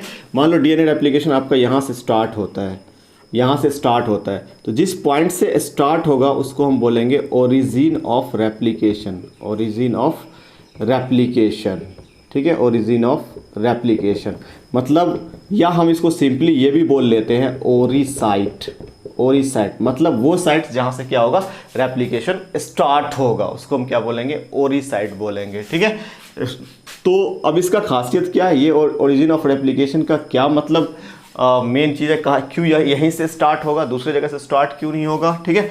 तो origin of replication eighty rich होता है, क्या होता है, एटी रिच साइट होता है, ठीक है। एटी रिच साइट कहने का क्या मतलब है, एटी रिच साइट कहने का मतलब कि यहाँ पे जो आपका होगा वो ए और टी, क्योंकि इन दोनों के बीच आपका क्या है, डबल बॉन्ड है, ठीक है। और थोड़ा सा भी अगर हीट दिया जाए या कुछ ऐसा थोड़ा सा भी होगा तो क्या होगा, ये बॉन्ड ब्रेक हो जाएगा। जबकि अगर मान लो यहीं पे हम कहते हैं कि जीसी रिच होता तो यहाँ पे ट्रिपल हाइड्रोजन बॉन्ड है, इसको ब्रेक करना मुश्किल है, जबकि एटी के बीच एटी को ब्रेक करना आसान है, ठीक है। तो इसको हम इजिली ब्रेक कर सकते हैं, ठीक है। तो ये ओरिजिन ऑफ रेप्लिकेशन जो होता है वो हमेशा क्या होगा, एटी रिच रीजन में होगा, ठीक है। एटी रिच रीजन होने का मतलब क्या है, क्योंकि ये जल्दी इसके बीच का जो बॉन्ड है, हाइड्रोजन बॉन्ड है, वो ब्रेक हो जाएगा। क्यों, क्योंकि हमें डीएनए एप्लीकेशन में क्या करना होता है, दोनों स्ट्रैंड को सेपरेट करना होता है। दोनों स्ट्रैंड को सेपरेट करने के लिए ये हाइड्रोजन बॉन्ड जो बीच का होता है उसे हमें क्या करना पड़ेगा, ब्रेक करना पड़ेगा। इट मीन्स जहाँ भी आपका ओरिजिन ऑफ रेप्लिकेशन होगा वहाँ पे क्या होगा, आपका एटी रिच रीजन होगा, ठीक है। जब तक ओरिजिन ऑफ रेप्लिकेशन नहीं होगा, ओरिजिन ऑफ रेप्लिकेशन से ही स्टार्ट होगा डीएनए रेप्लिकेशन। अगर ओरिजिन ऑफ रेप्लिकेशन नहीं है तो डीएनए रेप्लिकेशन वहाँ पे नहीं होगा, ठीक है। अब हम आते हैं ओरिजिन ऑफ रेप्लिकेशन में। अगर हम कहते हैं कि प्रोकैरियोट्स की बात करते हैं तो प्रोकैरियोट्स में ओरिजिन ऑफ रेप्लिकेशन कितना होता है, ठीक है। तो आप बोलोगे प्रोकैरियोट्स में सिंगल ओरिजिन ऑफ रेप्लिकेशन होता है, क्या होता है, सिंगल ओरिजिन ऑफ रेप्लिकेशन होता है। लेकिन अगर हम यूकैरियोट्स में, इसलिए हम इसको बोलते हैं यूनी रेप्लिकॉन, यूनी रेप्लिकॉन भी बोलते हैं, ठीक है। मतलब सिंगल रेप्लिकेशन यूनिट्स होगा, ठीक है। दूसरा अगर हम यूकैरियोट्स की बात करते हैं, यूकैरियोट्स का, ठीक है, तो इसके अंदर मल्टीपल ओरिजिन ऑफ रेप्लिकेशन होगा, ओरिजिन ऑफ रेप्लिकेशन होगा, ठीक है। मतलब ओरी साइट होगा, डिफरेंट जगह पे होगा, ताकि वो रेप्लिकेशन जल्दी कंप्लीट कर पाए। क्यों ज़्यादा होता है, रीज़न यही है कि हमारा डीएनए का लेंथ बहुत ज़्यादा होता है, ठीक है। तो अगर उसको डिफरेंट पॉइंट से अगर रेप्लिकेशन स्टार्ट नहीं करेगा तो काफ़ी टाइम लग जाएगा रेप्लिकेशन करने में, ठीक है। इसीलिए यूकैरियोट्स के अंदर क्या होता है, ओरिजिन ऑफ रेप्लिकेशन, आप कह सकते हो कि मल्टीपल ओरिजिन ऑफ रेप्लिकेशन होता है, ठीक है। तो ये ओरी साइट का खासियत हो गया, क्या हो गया कि यहाँ पे हमेशा एटी रिच रीजन होना चाहिए। और जब भी बबलिंग होगा, मतलब जब भी स्टार्ट होगा ओरिजिन ऑफ रेप्लिकेशन, जब भी स्टार्ट होगा रेप्लिकेशन, तो वो कहाँ से होगा, ओरिजिन ऑफ रेप्लिकेशन से ही होगा। बात समझ में आ रही है। एटी रिच रीजन होगा, प्रोकैरियोट्स में ये सिंगल होगा यूनी रेप्लिकॉन, और आप कह सकते हो यूकैरियोट्स में मल्टीपल होगा ये, इसलिए हम इसको मल्टी रेप्लिकॉन्स बोल सकते हैं, मल्टी रेप्लिकॉन। रेप्लिकॉन का मतलब होता है जो ट्रांसक्रिप्शन यूनिट्स है, ठीक है, उसको हम रेप्लिकॉन बोलते हैं, ठीक है। तो ये आपका स्टेप से आपका क्या हो जाएगा, ओरिजिन ऑफ रेप्लिकेशन हो जाएगा। तो एक पॉइंट्स तो हम पढ़ते हैं ओरिजिन ऑफ रेप्लिकेशन के बारे में, ठीक है। तो एक पॉइंट्स आपका हो गया ओरिजिन ऑफ रेप्लिकेशन, ठीक है। दूसरा जो हम इसमें पॉइंट्स पढ़ते हैं ये हम इरेज कर सकते हैं, ठीक है। नेक्स्ट जो हम लोग पॉइंट्स पढ़ते हैं इसमें डीएनए एप्लीकेशंस में, वो नेक्स्ट पॉइंट्स क्या है, तो हम इस एप्लीकेशन में बहुत सारा एंजाइम यूज़ होता है। क्या यूज़ होता है इसमें, एंजाइम यूज़ होता है, ठीक है। अब हम देखते हैं सबसे पहले कि इनिशिएशन में कौन कौन सा एंजाइम यूज़ होता है, ठीक है। तो हम देखते हैं कि इसमें जो एंजाइम यूज़ होता है वो कौन कौन सा एंजाइम यूज़ होता है। तो एक एंजाइम यूज़ होता है आपका हेलिकेज यूज़ होता है, ठीक है। सबका हम फंक्शन बताएंगे अभी कि क्या क्या यूज़ होता है। हेलिकेज यूज़ होता है, ठीक है। जो दूसरा एंजाइम है यहाँ पे वो यूज़ होता है एसएसबी को बोलते हैं सिंगल स्ट्रैंड बाइंडिंग प्रोटीन बोला जाता है इसको। क्या फंक्शन है ये अभी हम डिस्कस करेंगे, क्या फंक्शन है ये हम अभी एक एक करके डिस्कस करेंगे इसको, ठीक है। जो तीसरा प्रोसेस होता है वो तीसरा जो एंजाइम होता है वो है आपका टोपो आइसोमेरेज। अब देखो टोपो आइसोमेरेज भी आपका दो टाइप का होता है, ठीक है। ये होता है आपका टोपो आइसोमेरेज 1, ठीक है, टोपो आइसोमेरेज 1, एंड दूसरा होता है आपका टोपो आइसोमेरेज 2। ये दो टाइप का होता है, ठीक है। उसी तरीके से और भी एंजाइम, इसको हम यूकैरियोट्स में टोपो आइसोमेरेज कहते हैं। अगर हम प्रोकैरियोट्स का लेते हैं इसको हम कहते हैं गायरेज ए, और इसको कहते हैं कहीं ना कहीं गायरेज बी, ठीक है। तो ये तीन एंजाइम है। इसके अलावा और क्या एंजाइम यूज़ होता है, तो आप बोलोगे इसके अलावा यूज़ होता है आपका लाइगेज यूज़ होता है। क्या यूज़ होता है इसके अलावा? लाइगेज यूज़ होता है। जब हम इलोंगेशन देखेंगे तो वहाँ पे हम देखेंगे कि वहाँ पे हमारा एक चीज़ और, हाँ एक चीज़ और यहाँ पे इनिशिएशन में यूज़ होता है, और वो है आपका प्राइमेज। वो है आपका प्राइमेज, ठीक है। तो ये इतना एंजाइम है जो आपका इनिशिएशन में कहीं ना कहीं पार्टिसिपेट करता है अपना रोल। जब हम इलोंगेशन पढ़ेंगे तो वहाँ पे भी एक स्पेशल टाइप का एंजाइम है, that is called DNA replication, ठीक है, सॉरी डीएनए पॉलीमरेज। क्या होता है वो? डीएनए पॉलीमरेज एंजाइम, ठीक है, जो कहीं ना कहीं डीएनए का फॉर्मेशन करेगा, पॉलीमराइज करेगा, मतलब न्यू फॉर्म करेगा, ठीक है। तो कहीं ना कहीं उसको हम कह सकते हैं वो पॉलीमराइजेशन में हेल्प करेगा, पॉलीमर बनाने में मदद करेगा, ठीक है। बट यहाँ पे इनिशिएशन है, मतलब रेप्लिकेशन को इनिशिएट करने के लिए, रेप्लिकेशन स्टार्ट होने के लिए, ठीक है, क्या क्या चीज़ का कौन कौन सा एंजाइम रिक्वायर्ड है। तो हम कहते हैं कि हेलिकेज एंजाइम ज़रूरत है, एसएसबी की ज़रूरत है, टोपोआइसोमरेज में टोपोआइसोमरेज 1 होता है, टोपोआइसोमरेज 2 होता है, इधर लाइगेज होगा और क्या होगा आपका? प्राइमेज होगा। हम एक एक करके देखते हैं कि सारा एंजाइम का फंक्शन क्या होता है आपका डीएनए रेप्लिकेशन में, ठीक है। तो सबसे पहले हम आते हैं हेलिकेज पे, सबसे पहले हम आते हैं हेलिकेज पे, ठीक है। अब देखो हेलिकेज क्या होता है, हेलिकेज क्या होता है, बड़े ध्यान से देखो इस चीज़ को, क्योंकि डीएनए रेप्लिकेशन थोड़ा सा कॉम्प्लिकेटेड प्रोसेस है कहीं ना कहीं डीएनए रेप्लिकेशंस, ठीक है। और बच्चे का ये रहता है कि सर मुझे मतलब जनरली कि मतलब ये चैप्टर टफ लगता है, ये है वो है, लेकिन बाद में जब हम पढ़ाते हैं उसके बाद तो ऑब्वियसली ईजी लगता है, ठीक है। तो हम कह रहे हैं आपको कहीं ना कहीं कि हेलिकेज क्या होता है। देखो हेलिकेज को ध्यान से देखो, तो हेलिकेज का सबसे पहले हम बोलते हैं कि हेलिकेज एक हेक्सामेरिक एंजाइम है। क्या है ये? हेक्सामेरिक एंजाइम होता है। ये क्या होता है आपका? हेक्सामेरिक एंजाइम होता है, मतलब 6 पॉलीपेप्टाइड का बना हुआ क्या होता है? ये एंजाइम होता है, ठीक है। दूसरी बात हम इसके लिए कहते हैं कि ये रिंग लाइक स्ट्रक्चर होता है, रिंग लाइक स्ट्रक्चर होता है, ठीक है, रिंग लाइक स्ट्रक्चर होता है, ठीक है, रिंग लाइक स्ट्रक्चर होता है, ठीक है। तो ये क्या करेगा? देखो ये हमारा डीएनए है, ये हमारा डीएनए है, ठीक है। मान लो हम ये कहते हैं इसमें कि किसी फिक्स पॉइंट पे ओरिजिन ऑफ रेप्लिकेशन है, मान लो ये आपका ओरिजिन ऑफ रेप्लिकेशन है, ठीक है। ये क्या है आपका? ओरिजिन ऑफ रेप्लिकेशन है, ठीक है, ये आपका ओरिजिन ऑफ रेप्लिकेशन है जहाँ से स्टार्ट होगा।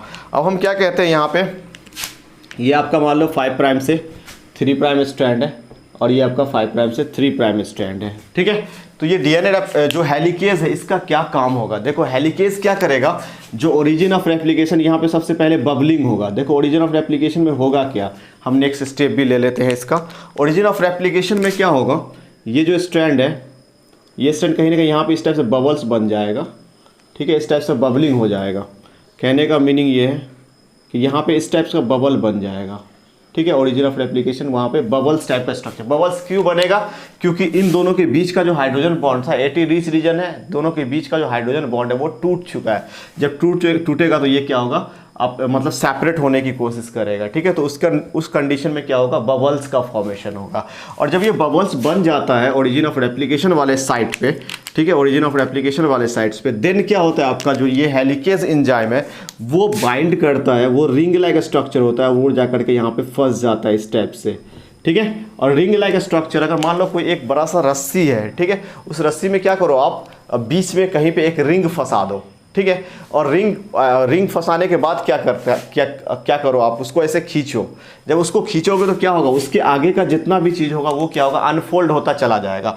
उसी टाइप से यहाँ पे जो हेक्सामेरिक एंजाइम है वो कहीं ना कहीं स्ट्रैंड से आकर के बाइंड करता है, जो आपका 5 प्राइम से 3 प्राइम स्ट्रैंड होता है, और ये आपका 5 प्राइम से 3 प्राइम स्ट्रैंड होता है। तो जो 5 प्राइम वाला स्ट्रैंड होता है, ये वाला स्ट्रैंड कहीं ना कहीं, सॉरी 3 प्राइम वाला स्ट्रैंड, उससे आकर के कौन बाइंड करेगा, उससे आकर के आपका बाइंड कर जाएगा, क्या बाइंड कर जाएगा, हेक्सामेरिक एंजाइम बाइंड कर जाएगा। और जब हेक्सामेरिक एंजाइम बाइंड करेगा तो इसका काम क्या है कि ये रिंग, ये क्या करता है, इधर की तरफ मूव करता है, कौन, ये हेक्सामेरिक एंजाइम, और ये एक रिंग है, ठीक है। और जब रिंग कहीं पे किसी रस्सी में अगर फंसा हुआ हो, मान लो आपका कोई इस टाइप का अगर कोई रस्सी है, ठीक है, और यहाँ पे अगर रिंग हम फंसा दें इस टाइप से और इधर की तरफ खींचे, तो जब खींचेंगे तो क्या होगा, इसको हम इधर की तरफ अगर खींचा जाएगा तो क्या होगा, ये अनफोल्ड होना शुरू हो जाएगा, ठीक है, ये क्या होगा, अनफोल्ड होना शुरू हो जाएगा। तो कहने का मीनिंग क्या है यहाँ आपका, कि जैसे ही हम इसको आगे की तरफ खींचेंगे, मान लो ये हमारा बबल से आगे की तरफ खींचते हैं तो और भी हमारा ये ओपन होता चला जाएगा, इस टाइप से कंडीशन है।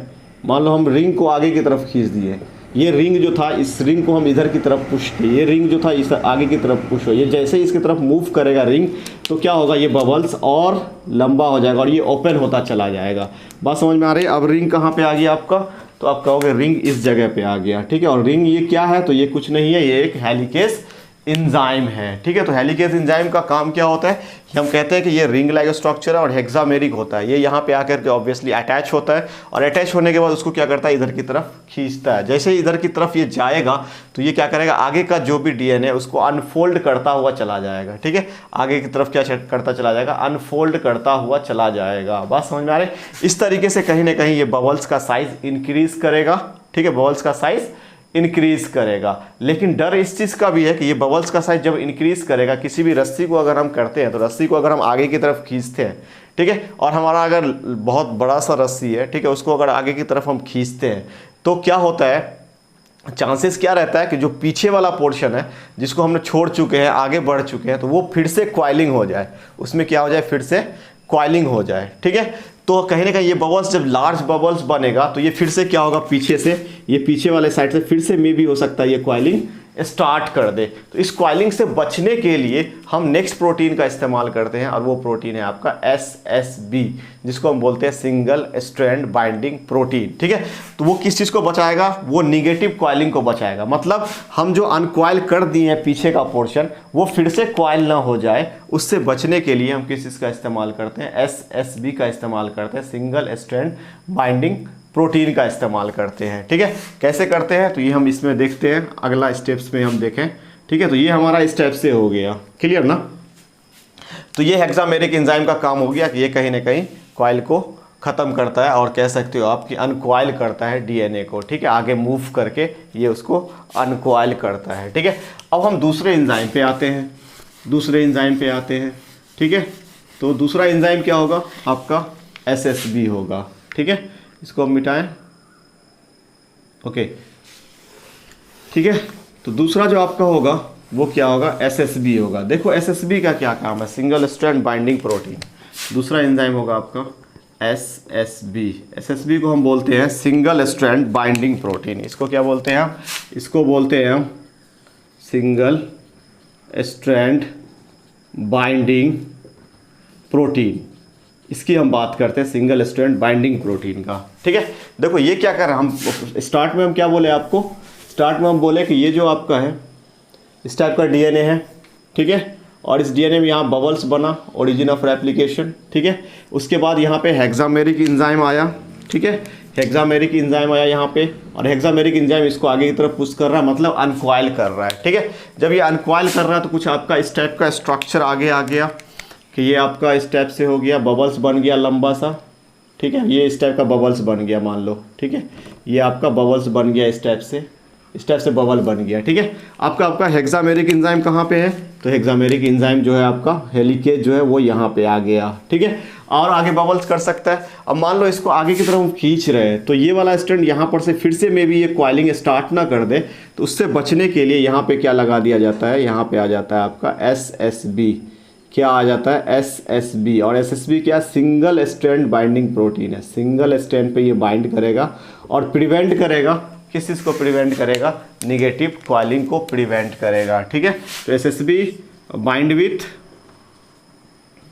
With single strand of DNA, single strand of DNA, single strand of DNA and prevent negative coiling कह सकते हो, एंड प्रिवेंट निगेटिव क्वाइलिंग।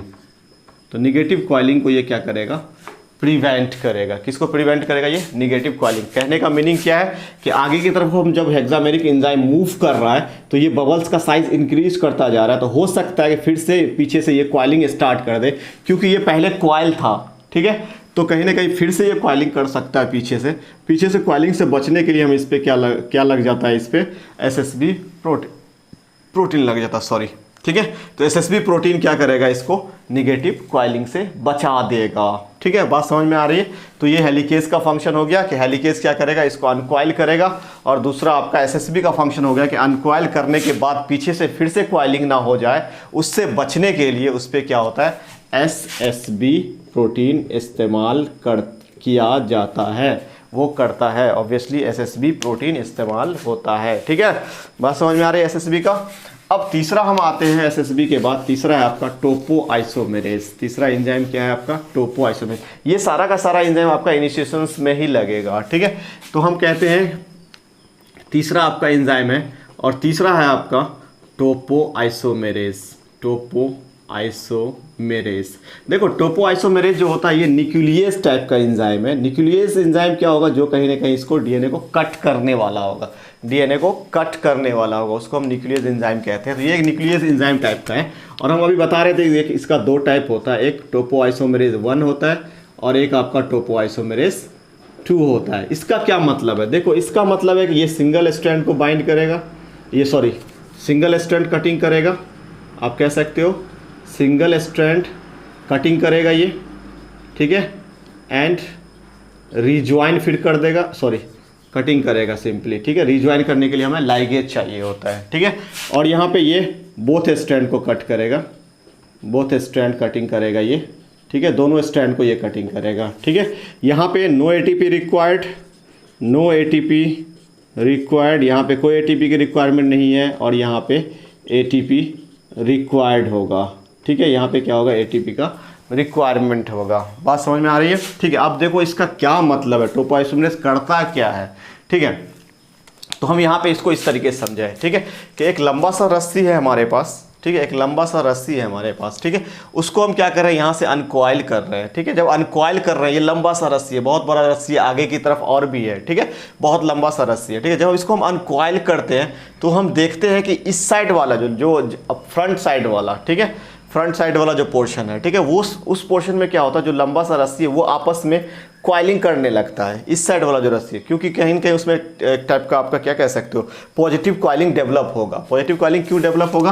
क्योंकि हम यहाँ पे अनक्वाइल करते चले जा रहे हैं, तो ये वाला पोर्शन जो और मतलब क्या कह सकते हो उसको कि इस साइड वाला जो लास्ट वाला पोर्शन है वो क्या होगा? आपस में क्वाइल करता जाएगा। इसको आप प्रैक्टिकली ऐसे सोचो ना, जैसे रस्सी में अगर क्या करते हैं हम एक साइड से अनक्वाइल करते जाएँ, ठीक है, तो जो आगे वाला साइड होता है वो साइड क्या करता है? आपस में खुद ही कहीं ना कहीं एक दूसरे से क्वाइल कर लेता है, ठीक है।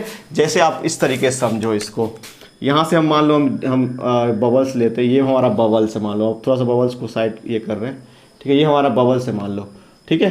तो इसके आगे जो स्ट्रैंड होगा, इसके आगे जो स्ट्रैंड होगा, मान लो ये स्ट्रैंड आगे इस टाइप से क्वाइलिंग था, ठीक है, क्वाइलिंग था, ये स्ट्रैंड आगे वाला जो स्ट्रैंड है और लंबा स्ट्रैंड है, वो हो सकता है एक दूसरे से कुछ इस टाइप का क्वाइलिंग कर ले, कुछ भी कर सकता है, वो इस टाइप का कुछ क्वाइलिंग कर ले, आगे वाला रस्सी कर सकता है। क्यों कर सकता है? क्योंकि ये लॉन्ग एक लंबा सा रस्सी है, ठीक है, और उसको हम एक साइड से क्या कर रहे हैं? अनक्वाइल कर रहे हैं, तो उसका आगे वाला जो पोर्शन है, आगे वाला पोर्शन वो हो सकता है कि आपस में क्वाइलिंग कर ले, और जब आपस में क्वाइलिंग कर लेगा तो हमें डीएनए एप्लीकेशन जो हमारा ये यहाँ पे स्टैंड को ओपन कर रहे हैं हम, वो स्टैंड को कहीं ना कहीं जो आपका यहाँ पे हेलिकेज एंजाइम इसको ओपन कर रहा है उसको डिस्टर्ब करेगा। तो हम क्या करते हैं? इसका जो ये वाला क्वाइलिंग है, यहाँ पे जो पॉजिटिव टाइप का क्वाइलिंग है, इस क्वाइलिंग को हम क्या करेंगे? रिमूव करेंगे, ठीक है। तो इस क्वाइलिंग को हम रिमूव करने के लिए क्या किया जाता है? टोपो आइसोमेरेज का इस्तेमाल किया जाता है। वो क्या करता है? ये जो क्वाइल किया हुआ है उसको किसी एक पोजीशन से, अगर टोपो आइसोमेरेज 1 यूज होता है तो उसको किसी एक पोजीशन से कट कर दिया जाता है, ठीक है, और कट करके फिर उसको क्या होगा?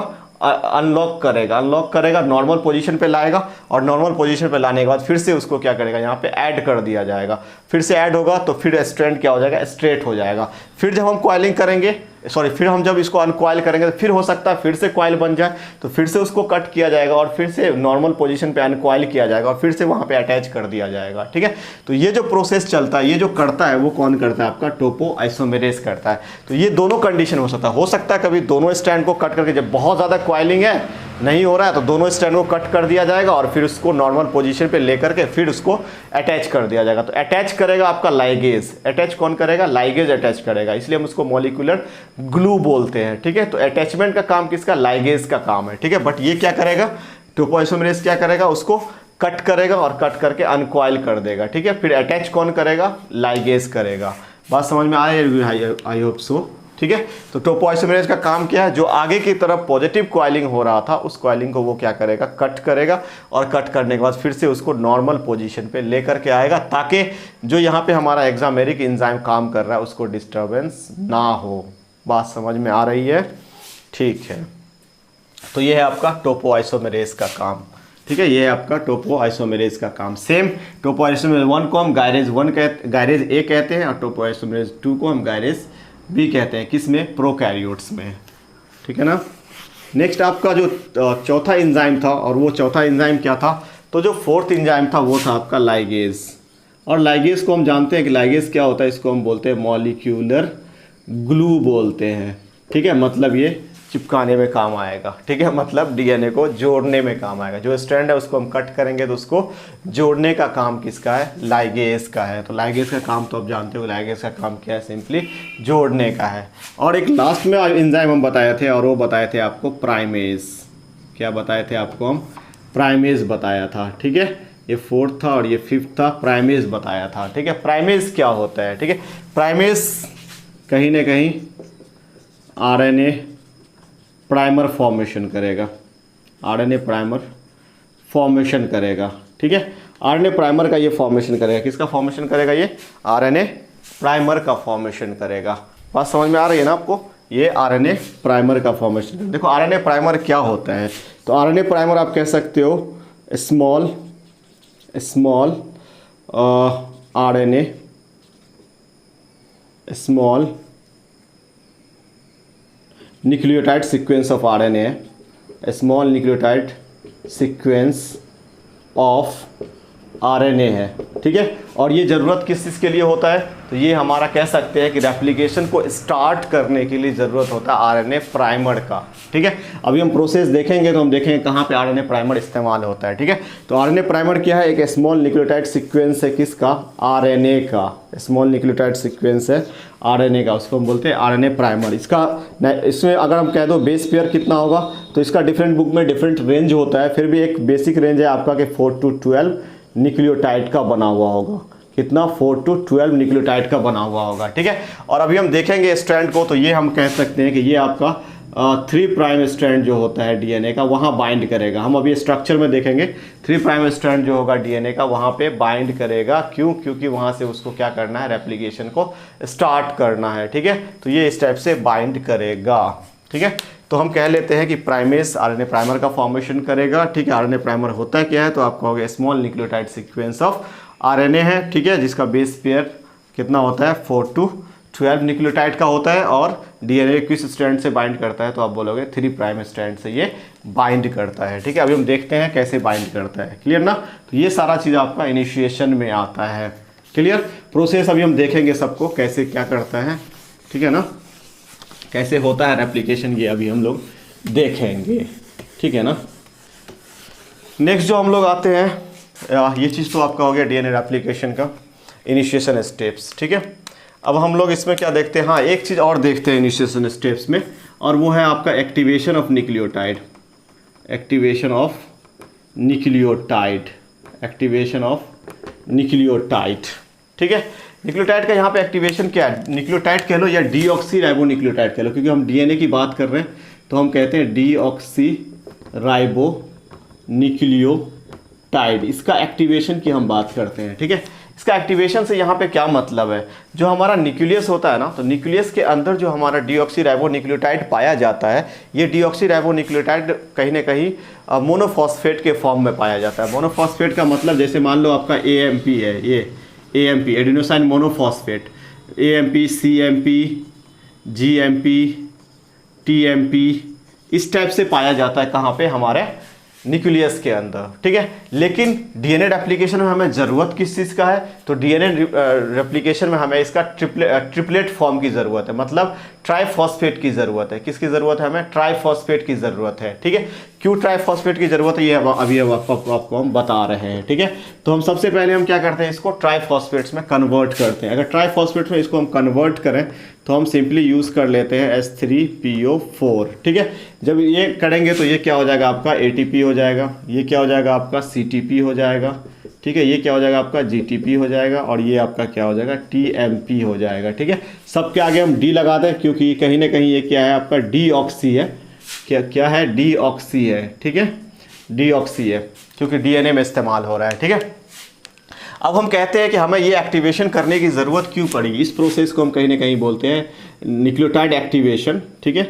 इस प्रोसेस को आप कह सकते हो न्यूक्लियोटाइड एक्टिवेशन कह सकते हो, ठीक है, न्यूक्लियोटाइड एक्टिवेशन होता है। तो न्यूक्लियोटाइड एक्टिवेशन हमें इस फॉर्म में इसको लाने की ज़रूरत क्यों पड़ी, ठीक है, क्यों ज़रूरत पड़ा, क्योंकि जब हम डीएनए रेप्लिकेशन करवाएंगे और डीएनए रेप्लिकेशन में जब डीएनए को हम इलोंगेट करेंगे, जब डीएनए को हम लंबा सा इलोंगेट करेंगे, तो इलोंगेट करने के लिए मतलब जब उसका चेन हम बनाएंगे तो उसके लिए हमें क्या चाहिए, उसके लिए हमें न्यूक्लियोटाइड चाहिए, उसके लिए हमें क्या चाहिए, न्यूक्लियोटाइड चाहिए। तो सबसे पहले तो हमको न्यूक्लियोटाइड मिल गया। इट मीन्स उस प्रोसेस के लिए जो सबस्ट्रेट चाहिए होता है वो सबस्ट्रेट की तरह काम कौन करेगा, ये ट्राइफॉस्फेट सबस्ट्रेट की तरह काम करेगा वहाँ पे।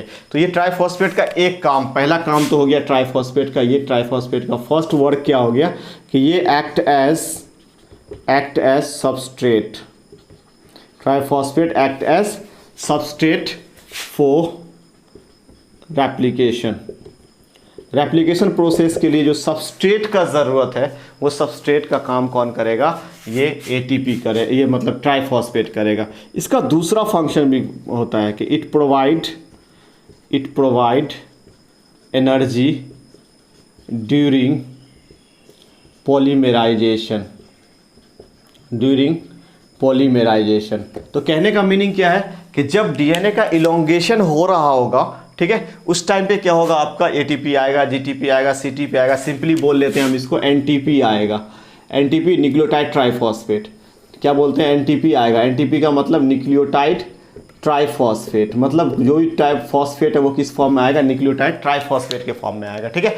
तो वो आएगा इनकमिंग, तो वो हो गया सबस्ट्रेट, वो आकर के ऐड होगा तो क्या होगा, डीएनए हमारा इलोंगेट होगा, ठीक है। और दूसरा ये काम क्या करेगा कि जब ये टूटेगा, ये कैसे टूटेगा रेप्लिकेशन में, ये अभी हम देखेंगे वैसे, लेकिन यहाँ पे हम बता देते हैं ये कैसे टूटेगा। जैसे मान लो डीएटीपी है, ठीक है, तो ये जो रेप्लिकेशन में टूटेगा ये फिर से टूट जाएगा आपका किस में, एएमपी में टूट जाएगा, ठीक है। और एएमपी में टूट के आपका 2 फॉस्फेट्स रिलीज करेगा। ये 2 फॉस्फेट जो रिलीज करेगा इसको हम बोलेंगे पायरोफॉस्फेट।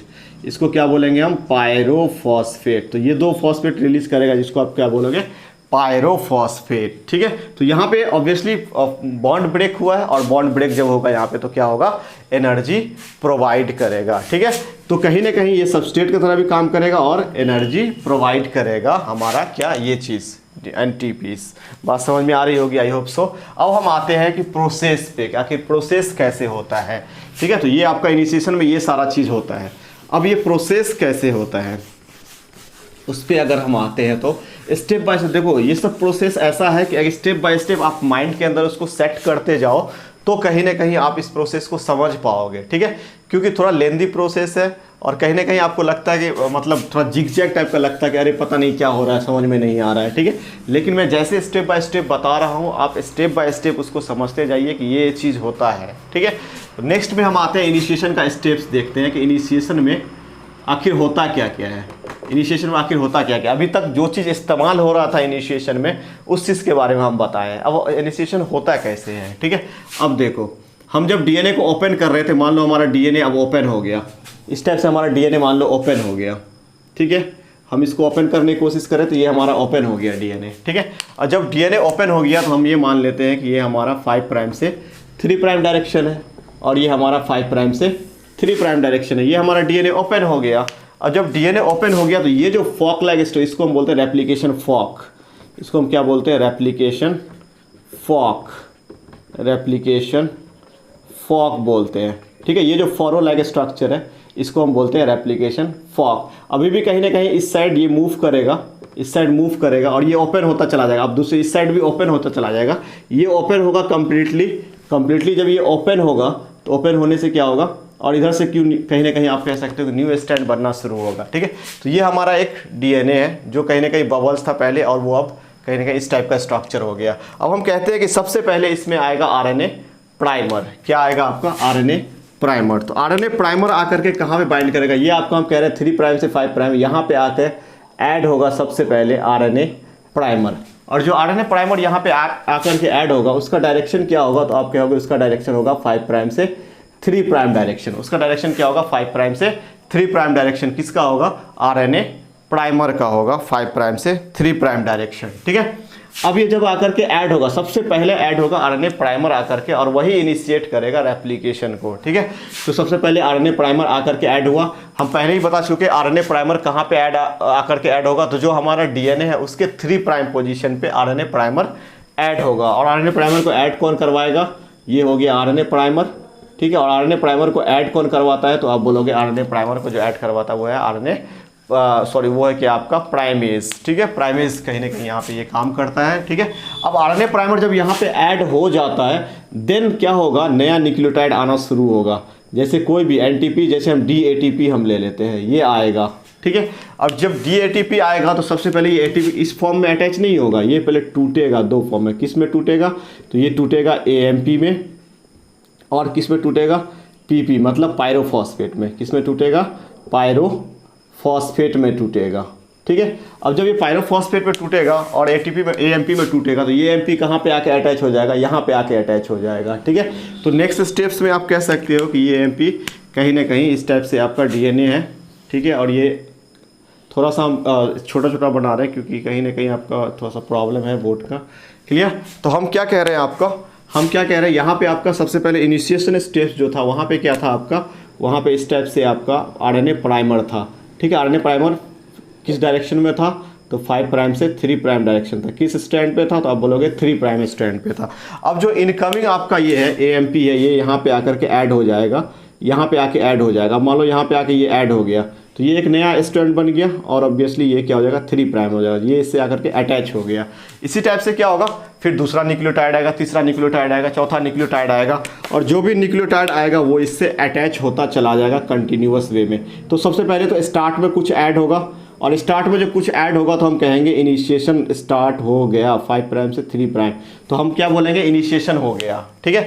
इनिशिएशन में हमको क्या करना था, सबसे पहले इनिशिएशन में आरएनए प्राइमर को ऐड करना था। आरएनए प्राइमर जैसे ही ऐड होगा तो ऐड होने के बाद क्या होगा, नया न्यूक्लियोटाइड आना शुरू होगा, और नया न्यूक्लियोटाइड आएगा तो सबसे पहले नया न्यूक्लियोटाइड कुछ ऐड होगा, और जब ये कुछ नया न्यूक्लियोटाइड ऐड हो जाएगा तो हम बोलेंगे क्या हो गया, यहाँ पे इनिशिएशन स्टार्ट हो गया। क्या हो गया, इनिशिएशन स्टार्ट हो गया। उसी तरीके से ये जो दूसरा स्टैंड है, देखो अब एक चीज़ यहाँ पे ध्यान देने लायक है कि ये आपका 5 प्राइम से 3 प्राइम है, ये आपका 3 प्राइम से 5 प्राइम है, और जब भी न्यू स्टैंड का सिंथेसिस होगा तो वो हमेशा 5 प्राइम से 3 प्राइम स्टैंड पे होगा। अब बोलोगे सर यहाँ पे तो आपका 5 प्राइम से 3 प्राइम स्टैंड अभी भी क्या है, लॉक है, अभी भी वो क्या है, कॉइलिंग फॉर्म में है, अभी तो वो अभी तक वो ओपन नहीं हुआ है। तो इस साइड से कैसे होगा आपका रेप्लिकेशन, देखो इस साइड से रेप्लिकेशन के लिए यहाँ पे कहीं ना कहीं जो रेप्लिकेशन फॉक वाला डायरेक्शन होता है, जहाँ भी क्योंकि डीएनए इधर अनकॉइल हो रहा है, इधर, तो ये जो पोर्शन कहलाएगा ये रेप्लिकेशन फॉक कहलाएगा। मतलब डीएनए रेप्लिकेशन का डायरेक्शन ये है, डीएनए रेप्लिकेशन का डायरेक्शन क्या है, अगर ओवरऑल डायरेक्शन आपसे पूछा जाए तो ये है।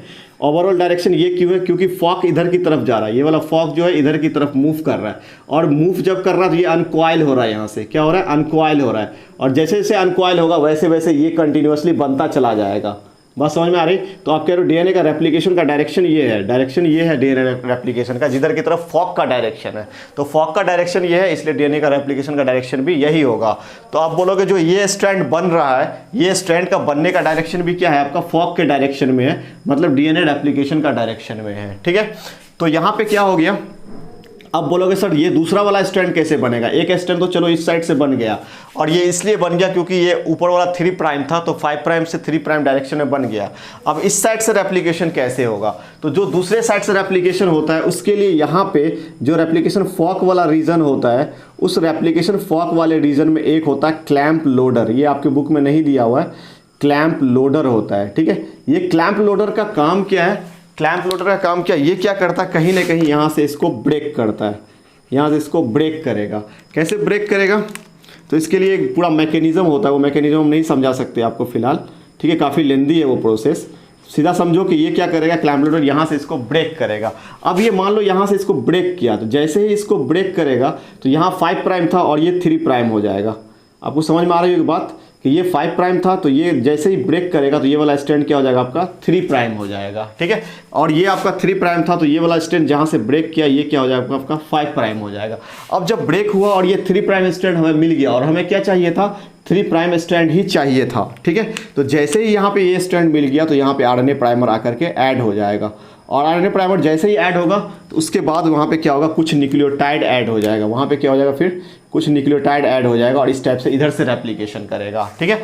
लेकिन ये प्रोसेस कंटिन्यू नहीं होता, ये क्लैंप लोडर पे जैसे ही ये आपका डीएनए लोड होगा तो लोड होने के बाद वो उसको कट कर देगा, ये फिर से अंदर ये जो स्टैंड आपका ये स्टैंड अंदर की तरफ आएगा क्लैंप लोडर के अंदर, और फिर जब ये मूव करेगा तो ये स्टैंड फिर से आगे से कट जाएगा, ठीक है। और जब कटेगा तो कहीं ना कहीं फिर से यहाँ पे क्या डेवलप होगा, 3 प्राइम था, ठीक है। तो फिर यहाँ पे आप 5 प्राइम हो जाएगा और फिर यहाँ पे क्या हो जाएगा आपका 3 प्राइम हो जाएगा। तो फिर से यहाँ पे आरएनए प्राइमर आएगा और फिर से उससे क्या बनेगा, एक न्यू स्ट्रैंड का फॉर्मेशन होगा, ठीक है। तो कहने का मीनिंग ये है कि जो दूसरा वाला स्ट्रैंड है वो डिसकंटिन्यूअस वे में फॉर्मेशन होता है, जबकि पहला वाला स्ट्रैंड है वो क्या होता है, कंटिन्यूअस वे में फॉर्मेशन होता है। पहला वाला स्ट्रैंड का फॉर्मेशन कंटिन्यूअस वे में होता है। यहाँ पे कोई क्लैंप लोडर वगैरह नहीं है, डायरेक्ट है, तो वो कंटिन्यूअसली न्यूक्लियोटाइड आएगा और ऐड होता चला जाएगा, ठीक है। जबकि दूसरे साइड जो होगा, वो दूसरे साइड क्या होगा, ये डीएनए, ये वाला जो स्ट्रैंड है डीएनए का, वो क्लैंप लोडर के अंदर आएगा और मान लो इसके पास कुछ ऐसा चीज़ है, चाकू है एक, ठीक है, वो क्या करता है, उसको कट कर दिया, ठीक है। तो उसको जैसे ही कट करेगा तो कट करने के बाद ऑब्वियसली जो स्ट्रैंड है इस साइड वाला वो 3 प्राइम हो जाएगा, इस साइड वाला 5 प्राइम हो जाएगा। जैसे ये 3 प्राइम वाला स्ट्रैंड बनेगा उस पर आरएनए प्राइमर आएगा और न्यूक्लियोटाइड बनाएगा। लेकिन फिर से जब ये न्यूक्लियोटाइड इसके ये स्ट्रैंड इसके अंदर जाएगा क्लैंप लोडर के अंदर, फिर से उसको कट कर देगा दूसरे पोजीशन से। तो ये इसका काम होता है, कंटिन्यूअसली इसको कट करता रहता है, ठीक है। तो इसका पूरा मैकेनिज्म है, वो मैकेनिज्म हम यहाँ पे नहीं बता सकते हैं फिलहाल, बस इतना आप समझो कि यहाँ पे कुछ क्लैंप लोडर टाइप का है जिसके अंदर हमारा ये वाला डीएनए जाएगा और उसको क्लैंप लोडर क्या करेगा, उसको कट कर देगा, और कट जैसे ही करेगा तो एक स्ट्रैंड आपका 3 प्राइम वाला बन जाएगा और एक स्ट्रैंड आपका 5 प्राइम वाला बन जाएगा। तो 3 प्राइम वाला स्ट्रैंड जो बनेगा उस पर आरएनए प्राइमर आकर के ऐड होगा, और जब आरएनए प्राइमर आकर के ऐड होगा तो क्या होगा, वहाँ पे आपका क्या न्यू स्ट्रैंड, सॉरी क्या बोल सकते हैं, नया न्यूक्लियोटाइड आकर के ऐड होगा। नया न्यूक्लियोटाइड, मान लो नया न्यूक्लियोटाइड कुछ ऐड हुआ, तब तक ये डीएनए का जो स्ट्रैंड है फिर से क्लैंप लोडर के अंदर चला गया, और जैसे गया तो फिर से उसको कट कर दिया, और कट किया तो फिर से इस टाइप का आपका प्राइमर आएगा और फिर से नया न्यूक्लियोटाइड बनेगा, फिर से ये डीएनए का स्ट्रैंड अंदर जाएगा, फिर से कट होगा। तो इस टाइप से कंटिन्यूअसली प्रोसेस होता रहेगा दूसरे स्ट्रैंड का, और पहला स्ट्रैंड क्या होगा आपका, कंटिन्यूअसली आएगा, ठीक है। तो ये आपका इनिशिएशन स्टेप होगा जहाँ पे ये रिएक्शंस इनिशिएट हो गया, डीएनए रेप्लिकेशन इनिशिएट हो गया, ठीक है। अब हम कहते हैं इसका इलोंगेशन कैसे होगा। तो पहला स्टेप्स तो हो गया ये, दूसरा स्टेप्स होता है इसका इलोंगेशन। अब हम इसको थोड़ा सा ऊपर की तरफ ही ले चलते हैं, ठीक है। इसी स्ट्रैंड को हम ऊपर की तरफ ले चलते हैं, ठीक है। इसी को हम ऊपर की तरफ ले चलते हैं, आप इसको समझ लेना कि इसके बाद का स्टेप्स ये है, ठीक है। अब अगर इसको हम ऊपर की तरफ ले चलते हैं, ठीक है, तो आपका ये जो है DATP हम कहते हैं, ये कंटिन्यूअसली आ रहा है। ये मान लो हम कह रहे हैं जो हमारा ये स्ट्रैंड है ये हमारा कंटिन्यू, मान लो ATP ही आ रहा है, तो ATP आपका किस में टूट रहा है, AMP में टूट रहा है और पायरोफॉस्फेट में टूट रहा है, ये कंटिन्यूअसली आ रहा है, ठीक है। अब जब आएगा तो यहाँ पे जो इलोंगेशन स्टेप्स होगा, इलोंगेशन स्टेप, ठीक है। तो इलोंगेशन में आपका क्या इस्तेमाल होगा, इलोंगेशन में एक स्पेशल टाइप का एंजाइम इस्तेमाल होता है जिसको हम बोलते हैं DNA dependent DNA polymerase, DNA dependent DNA polymerase, ठीक है। DNA डिपेंडेंट DNA पॉलीमरेज, ये एंजाइम होगा। और ये एंजाइम का काम क्या होगा, तो आपको होगा इस एंजाइम का काम होगा पॉलीमेराइजेशन का काम होगा, ये पॉलीमेराइज करवाएगा, मतलब जितना भी न्यू आपका ये आएगा न्यूक्लियोटाइड आएगा उसको इसको कंटिन्यूअसली ऐड करता चला जाएगा। तो कहने का मीनिंग ये हो गया आपका कि अब क्या होगा, अब आपका ये बन जाएगा, ठीक है। ये स्ट्रैंड मान लो, दूसरा स्ट्रैंड ये है आपका, ठीक है, दूसरा स्ट्रैंड ये है, एक है आपका 5 प्राइम से 3 प्राइम और दूसरा है आपका यहाँ 5 प्राइम से 3 प्राइम स्ट्रैंड है। तो एक इस पे कंटिन्यूअसली आरएनए पॉलीमरेज क्या करेगा, कंटिन्यूअसली यहाँ पे आरएनए प्राइमर था, आरएनए प्राइमर क्या था आपका 5 प्राइम से 3 प्राइम था, ठीक है। अब क्या होगा, यहाँ से ये कंटिन्यूअसली आरएनए पॉलीमरेज कंटिन्यूअसली इसको लाता रहेगा और ऐड करता चला जाएगा। तो कंटिन्यूअसली अगर इसको ऐड करता है तो हम बोलेंगे यहाँ पे न्यू स्ट्रैंड का फॉर्मेशन हो रहा है कंटिन्यूअसली, और ये एक न्यू स्ट्रैंड का इस टाइप से क्या हो गया, फॉर्मेशन हो रहा है कंटिन्यूअसली, ठीक है। उसी तरीके से जो दूसरा साइड है ये वाला साइड, इसका भी इसी टाइप से बनेगा, बट यहाँ पे क्या होगा, आरएनए प्राइमर होगा, फिर उसके बाद क्या होगा, आरएनए प्राइमर के साथ फिर क्या होगा, दूसरा आपका स्ट्रैंड बनेगा न्यूक्लियोटाइड का, फिर से आरएनए प्राइमर आएगा, फिर से आरएनए प्राइमर आएगा, फिर से स्ट्रैंड बनेगा, फिर से आरएनए प्राइमर आएगा, फिर से स्ट्रैंड बनेगा, फिर से आरएनए प्राइमर आएगा। तो आरएनए प्राइमर आता जाएगा कंटिन्यूअसली इस टाइप से और स्ट्रैंड बनता जाएगा। कैसे बनेगा स्ट्रैंड, तो आरएनए प्राइमर जैसे आया स्ट्रैंड बना, फिर ये आरएनए प्राइमर आया ये स्ट्रैंड बना, फिर आरएनए प्राइमर आया ये स्ट्रैंड बना, फिर आरएनए प्राइमर आया, ये स्ट्रैंड बना। कंटिन्यूसली इस टाइप का स्ट्रैंड बनता चला जाएगा। जिस स्ट्रैंड को हम कहते हैं तो ये इस टाइप का स्ट्रैंड बनता चला जाएगा, ठीक है। तो इस स्ट्रैंड को जो यहाँ पे बन रहा है इसको हम बोलते हैं कंटिन्यूअस स्ट्रैंड। इसको क्या बोलते हैं हम? कंटिन्यूअस स्ट्रैंड बोलते हैं, ठीक है। या इसको हम बोलते हैं लीडिंग स्ट्रैंड, लीड कर रहा है ये क्या कर रहा है? लीड कर रहा है, तो हम इसको बोलते हैं लीडिंग स्ट्रैंड बोलते हैं, ठीक है। इसको क्या बोलते हैं हम? लीडिंग स्ट्रैंड बोलते हैं। ये लीड कर रहा है और ये एक कंटिन्यूअस मैनर में है, ये एक कंटिन्यूअस मैनर में है, इसलिए हम इसको बोलते हैं कंटिन्यूअस स्ट्रैंड, ठीक है। तो हम कहते हैं कि जो 3 प्राइम से 5 प्राइम वाला स्ट्रैंड है उस पर क्या हो रहा है? कंटिन्यूअस स्ट्रैंड बन रहा है। और कंटिन्यूअस स्ट्रैंड का ध्यान रखना है, कंटिन्यूअस स्ट्रैंड किधर की तरफ बन रहा है? तो आप बोलोगे रेप्लिकेशन फॉर्क के डायरेक्शन में बन रहा है। किस डायरेक्शन में बन रहा है? रेप्लिकेशन फॉर्क के डायरेक्शन में बन रहा है, ठीक है। तो ये जो कंटिन्यूअस स्ट्रैंड है वो किस डायरेक्शन में बन रहा है? तो आप बोलोगे वो रेप्लिकेशन फॉर्क का जो डायरेक्शन है उस डायरेक्शन में बन रहा है, ठीक है। जो दूसरा स्ट्रैंड है, ये वाला दूसरा स्ट्रैंड जो बन रहा है यहाँ पे, उसको बोलते हैं डिसकंटिन्यूअस स्ट्रैंड। इसको क्या बोलते हैं हम? डिसकंटिन्यूअस स्ट्रैंड बोलते हैं, ठीक है। और ये जो डिसकंटिन्यूअस स्ट्रैंड है इसको हम ये बोलते हैं डिसकंटिन्यूअस स्ट्रैंड बोलते हैं, या इसको हम लैगिंग स्ट्रैंड बोलते हैं। लैगिंग का मतलब तो समझ रहे हो, जो पीछे पीछे रहता है, लैगिंग स्ट्रैंड, ठीक है।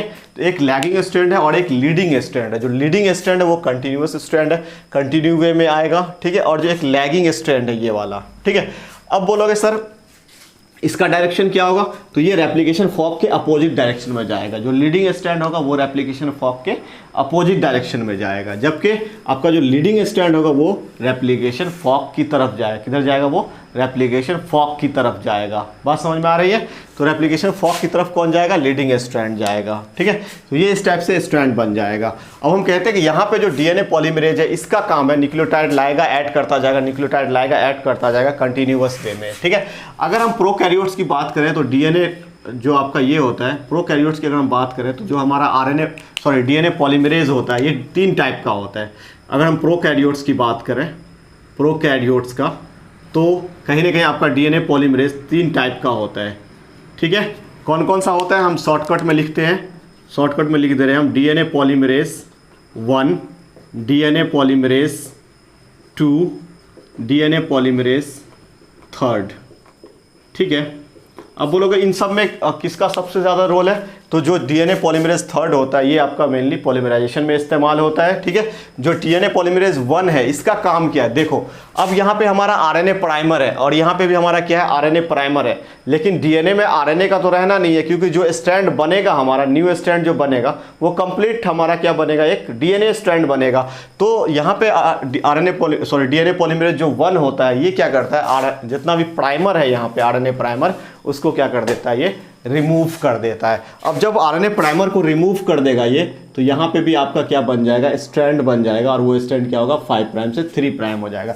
उसी तरीके से यहाँ पे जितना भी स्ट्रैंड है आरएनए प्राइमर है, उस आरएनए प्राइमर को क्या करेगा? ये रिमूव कर देगा। और जब आरएनए प्राइमर रिमूव हो जाएगा बीच बीच से, मान लो यहाँ से आरएनए प्राइमर रिमूव हो गया, तो रिमूव हो गया तो ये इस टाइप का स्ट्रैंड बन गया। ये आरएनए प्राइमर मान लो यहाँ से रिमूव हो गया तो इस टाइप का स्ट्रैंड बन गया। ये आरएनए प्राइमर फिर यहाँ से रिमूव हो गया, इस टाइप का स्ट्रैंड बन गया। बात समझ में आ रही है? ठीक है। तो जब ये बनेगा, ये जो फ्रैगमेंट बनता है इसको बोलते हैं हम ओकाजाकी फ्रैगमेंट। ओकाजाकी फ्रैगमेंट, क्या बोलते हैं इसको हम? Okazaki fragment. ओकाजाकी कहीं ना कहीं साइंटिस्ट का नाम है जिनके नाम पे क्या दिया गया है? ओकाजाकी फ्रैगमेंट इसका नाम दिया गया है, ठीक है। तो इस टाइप से आपका स्ट्रैंड बन जाएगा, एक लीडिंग स्ट्रैंड बन जाएगा और एक आपका लैगिंग स्ट्रैंड बन जाएगा। एक लीडिंग स्ट्रैंड और एक लैगिंग स्ट्रैंड बन जाएगा। तो जैसे सारा चीज़ आपको ध्यान में रखना है। तो प्रोकैरियोट्स में ये 3 टाइप का आपका डीएनए पॉलीमरेज होता है। पॉलीमरेज 1 का काम क्या है? तो आप कह सकते हो RNA removal of RNA primer, removal of RNA primer. RNA primer का ये रिमूव करता है, प्राइमर को रिमूव करता है। इसका काम क्या है? तो आप इसको बोल सकते हो इसका काम रिपेयरिंग का होता है। ये रिपेयर करता है कहीं पे अगर कुछ डैमेज हो गया तो, ठीक है। और इसका काम कह सकते हो आप इनिशिएशन ऑफ इलोंगेशन करवाता है। ये क्या करवाता है? आपका इलोंगेशन करवाता है, ठीक है। तो ये सारा चीज़ आपका क्या हो गया? आपका इस टाइप से हो गया, ठीक है। यूकैरियोट्स में भी होता है डिफरेंट टाइप का, alpha, beta, gamma, delta, theta eukaryotes में होता है, ठीक है। लेकिन यूकैरियोट्स का आपको नहीं जानना है।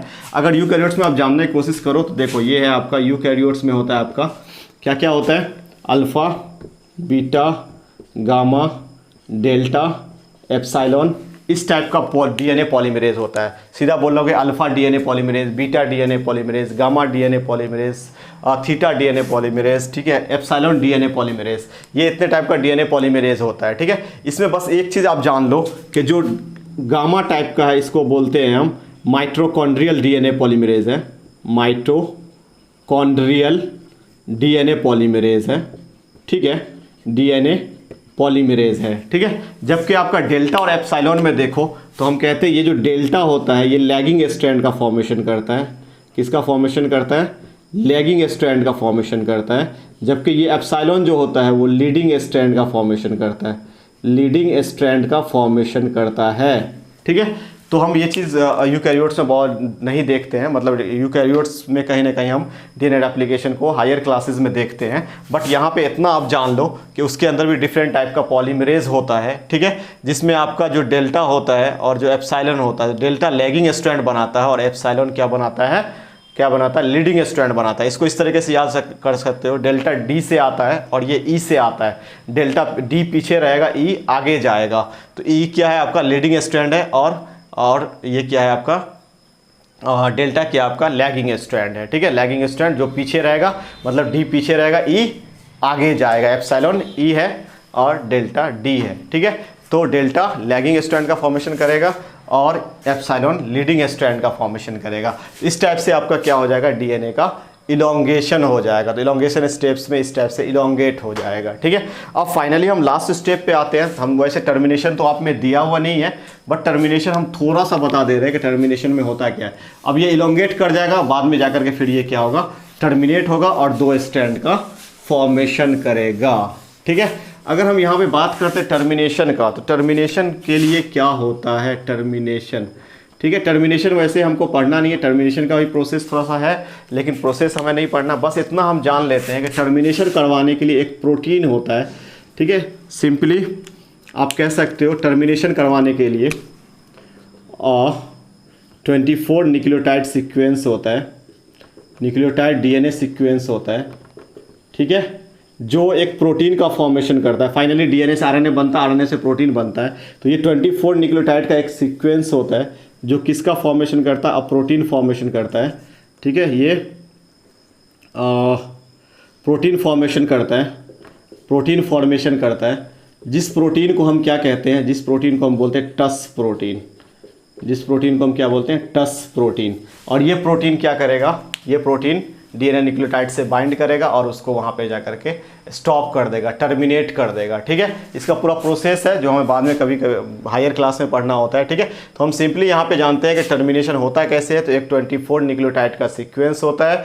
ठीक है, डीएनए का, जो क्या बनाता है? एक प्रोटीन बनाता है, जिस प्रोटीन को हम टस प्रोटीन कहते हैं। और वो टस प्रोटीन क्या करता है? न्यूक्लियोटाइड से जाके बाइंड करता है और बाइंड करने के बाद क्या करता है? रेप्लिकेशन को टर्मिनेट कर देता है। रेप्लिकेशन को क्या करता है? ये टर्मिनेट कर देता है। ठीक है ना, तो ये हो गया आपका डीएनए रेप्लिकेशन। ठीक है, तो हम लोग आज पढ़ लिए पूरा डीएनए रेप्लिकेशन को। ठीक है, अगर कोई भी डाउट्स इसमें आओ तो आप मुझे कमेंट कर सकते हो कि सर इस पॉइंट्स पे मुझे समझ में नहीं आया, मुझे डाउट्स है। ठीक है, या आप कह सकते हो कि किस पॉइंट्स पे आपको समझ में नहीं आया। आई होप सो समझ में आया होगा, क्योंकि मैं स्टेप बाय स्टेप क्लियर करने की कोशिश किया हूँ कि ये हर स्टेप्स पे क्या होता है। ठीक है, आई होप सो समझ में आया होगा। अगर ये वीडियो, ये लेक्चर आपको कैसा लगा, ठीक है, ये आप कमेंट्स कीजिए और इस वीडियो को ज़्यादा से ज़्यादा शेयर कीजिए। ठीक है, अपने फ्रेंड्स को, क्लासमेट्स को सब्सक्राइब कीजिए एंड बेल आइकन को हिट कीजिए।